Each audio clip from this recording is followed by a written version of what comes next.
ನಮಸ್ಕಾರ ಸ್ನೇಹಿತರೆ. ಕೇಂದ್ರ ಸರ್ಕಾರದಿಂದ ಕಾಲ್ ಫಾರ್ಮ್ ಆದಂತಹ RRB ಅಂದ್ರೆ ರೈಲ್ವೆ ರಿಕ್ರೂಟ್ಮೆಂಟ್ ಬೋರ್ಡ್ ಕಡೆಯಿಂದ PUC ಲೆವೆಲ್ ಮತ್ತು ಡಿಗ್ರಿ ಲೆವೆಲ್ ವರೆಗೂ ಸಹ ಹುದ್ದೆಗಳು ಕಾಲ್ ಫಾರ್ಮ್ ಆಗಿದೆ. ಹಾಗೆ ಅದಕ್ಕೆ ಅರ್ಹತೆಗಳು ಏನೇನು ಇರಬೇಕು, ಮತ್ತೆ ಯಾವ ಎಕ್ಸಾಮ್ ಬರೀಬೇಕು, ಮತ್ತೆ ಅದಕ್ಕೆ ಫೀಸ್ ಎಷ್ಟು, ಯಾವ ಕ್ಯಾಸ್ಟ್ ಅವರಿಗೆ ಎಷ್ಟು ರಿಸರ್ವ್ ಇದೆ ಅನ್ನೋದ್ರ ಬಗ್ಗೆ ಈ ವಿಡಿಯೋದ ಮೂಲಕ ಸಂಕ್ಷಿಪ್ತವಾಗಿ ತಿಳಿಸ್ತೇನೆ. ಅನ್ಗ್ರಾಜುಯೇಟ್ ಪೋಸ್ಟ್, ಗ್ರಾಜುಯೇಟ್ ಪೋಸ್ಟ್ ಅಂದ್ರೆ ಯಾರು ಡಿಗ್ರಿ ಮುಗಿಸಿರ್ತಾರೋ ಅವ್ರು ಈ ಕೆಳಗಿನ ಹುದ್ದೆಗಳಿಗೆ ಅರ್ಜಿ ಸಲ್ಲಿಸಬಹುದು. ಅವುಗಳೆಂದ್ರೆ station master, goods train manager, traffic assistant, chief commercial cum ticket supervisor, senior clerk cum typist, junior account assistant cum typist and senior clerk cum typist. ಯಾರು ಡಿಗ್ರಿ ಮುಗ್ದಿರ್ತಾರೋ ಅವ್ರು ಈ ಹುದ್ದೆಗಳಿಗೆ ಅರ್ಜಿ ಸಲ್ಲಿಸಬಹುದಾಗಿರುತ್ತೆ. ಹಾಗೆ ಅಂಡರ್ ಗ್ರಾಜುಯೇಟ್ ಪೋಸ್ಟ್ಗಳನ್ನ ನೋಡೋದಾದ್ರೆ PUC ಮುಗ್ದೋರು ಈ ಹುದ್ದೆಗಳಿಗೆ ಅರ್ಜಿ ಸಲ್ಲಿಸಬಹುದು. Commercial cum ticket clerk, accounts clerk cum typist, junior clerk cum typist, trains clerk ಈ ಹುದ್ದೆಗಳಿಗೆ PUC ಮುಗ್ದೋರು ಈಗಲೇ ಅರ್ಜಿ ಸಲ್ಲಿಸಿ. ಹಾಗೆ ನಾವು ಟೋಟಲ್ ವೇಕೆನ್ಸಿ ನೋಡೋದಾದ್ರೆ ಗ್ರಾಜುಯೇಟ್ ಲೆವೆಲ್ ಅವ್ರಿಗೆ 5800 ಹುದ್ದೆಗಳಿವೆ. ಹಾಗೆ 12th ಲೆವೆಲ್ ಅವ್ರಿಗೆ 3058 ಹುದ್ದೆಗಳಿವೆ.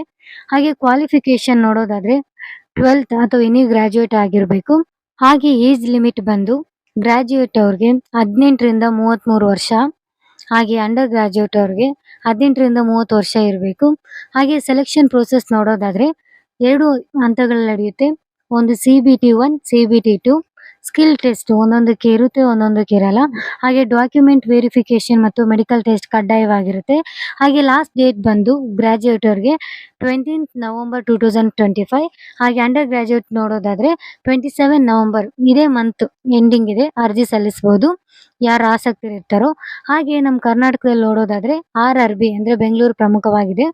ಅದರಲ್ಲಿ ಅನ್ರಿಸರ್ವ್ ಅವರಿಗೆ 115 ಹುದ್ದೆಗಳು, SC ಅವರಿಗೆ 32, ST ಅವರಿಗೆ 17, OBC ಅವರಿಗೆ 47, EVS ಅವರಿಗೆ 30, ಟೋಟಲ್ 241 ಹುದ್ದೆಗಳು ಗ್ರಾಜುಯೇಟ್ ಅವರಿಗೆ ಮೀಸಲಾಗಿದೆ.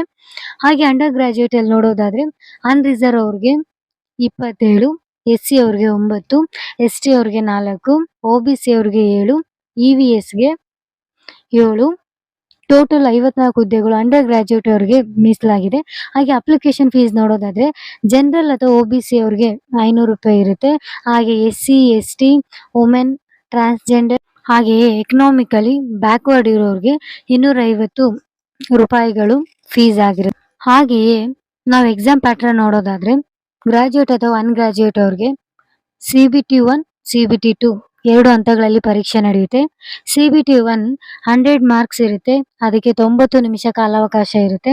ಅದರಲ್ಲಿ general awareness 40 marks, mathematics 30 marks, general intelligence and reasoning 30 marks ಇರುತ್ತೆ. ಯಾರು CBT 1 ನಲ್ಲಿ ಉತ್ತೀರ್ಣರಾಗಿರ್ತಾರೋ ಅವ್ರು ಮಾತ್ರ CBT 2 ಎಕ್ಸಾಮ್ ಬರೆಯೋಕ್ಕೆ ಅರ್ಹರಾಗಿರ್ತಾರೆ. CBT 2 ಬಂದು 120 ಮಾರ್ಕ್ಸ್ಗೆ ನಡೆಯುತ್ತೆ, 90 ಮಿನಿಟ್ಸ್ ಕಾಲಾವಕಾಶ ಇರುತ್ತೆ. ಇದರಲ್ಲಿ ಜನರಲ್ ಅವೇರ್ನೆಸ್ 50 ಮಾರ್ಕ್ಸ್ ಇರುತ್ತೆ, mathematics 35 marks, general intelligence and reasoning 35 marks. ಆಸಕ್ತಿ ಉಳ್ಳವರು ಕಾಲಾವಕಾಶ ಮುಗಿಯೋದ್ರೊಳಗೆ ಅರ್ಜಿ ಸಲ್ಲಿಸಿ. ಧನ್ಯವಾದಗಳು.